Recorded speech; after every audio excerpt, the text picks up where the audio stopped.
This segment brought to you by Sure Crop, liquid crop nutrition delivered right to your farm. Hello and welcome to Horsin Around. I'm Dr. Chris Blevins at Veterinary Health Center here at Kansas State University, joined today by Dr. Teresa Douthit. Welcome. Hello.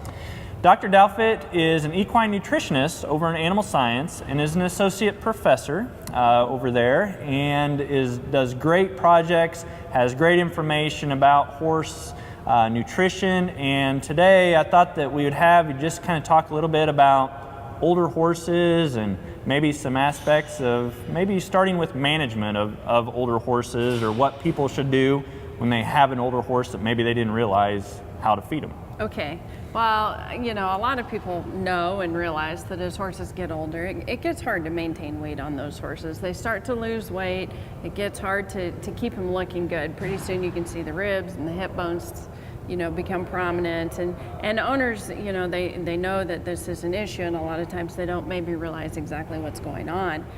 In these horses, there's really three different things that kind of come to mind for me. One, a lot of times their teeth get pretty poor, and they have a hard time really chewing and you know, really being effective when they consume roughage in particular.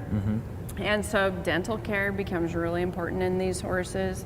You know, these horses, a lot of times you'll see them dropping feed and excess salivation and things, but you might not see that either. And so in these horses, as a veterinarian, as you know, it's really important to get their teeth floated routinely, or at least checked. Yeah. So teeth is an issue. Another one, a lot of times these geriatric horses become very submissive, and they, you know, if they're fed in a group situation, the other horses tend to get all the feed, and the geriatric horse backs away. It won't fight for the feed, and so that can become an issue. One, they won't fight for the feed. They're really submissive and they'll back away.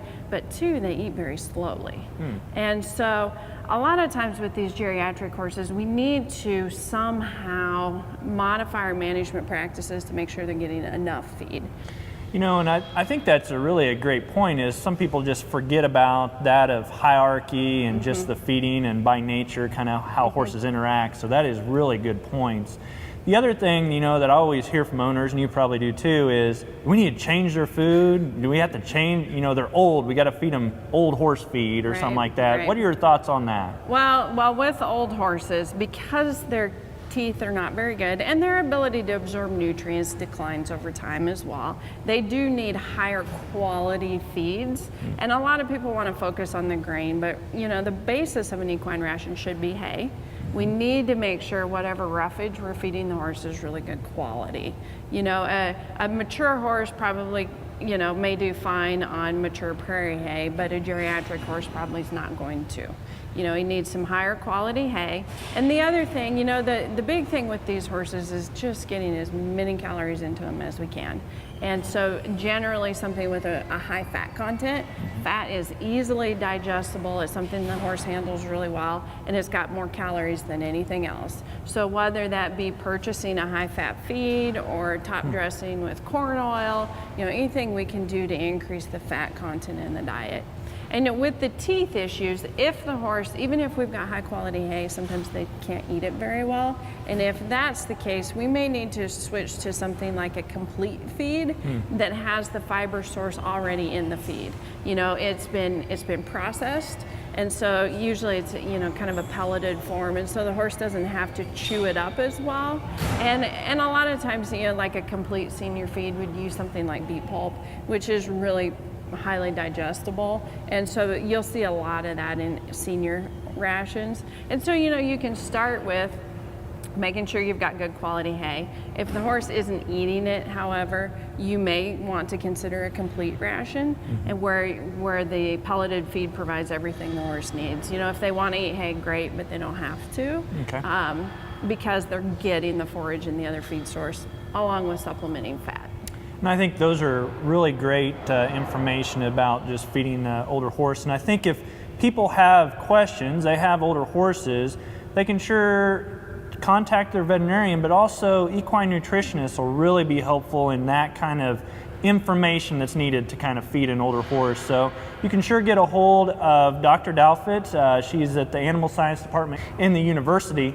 And then at the vet school here, you can always get a hold of us too, and we can get you in contact with Dr. Douthit if needed for that too. Well, thank you for joining us for Horsin Around, and thank you, Dr. Douthit. You're welcome. I'm Dr. Chris Blevins at Kansas State University Veterinary Health Center, and we'll see you around.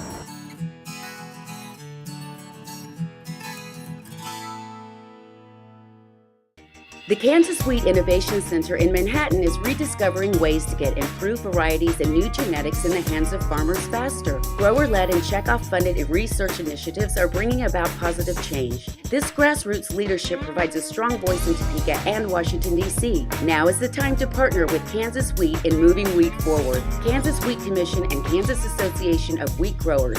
Farmers investing in their future and yours. Log on to rediscoverwheat.org.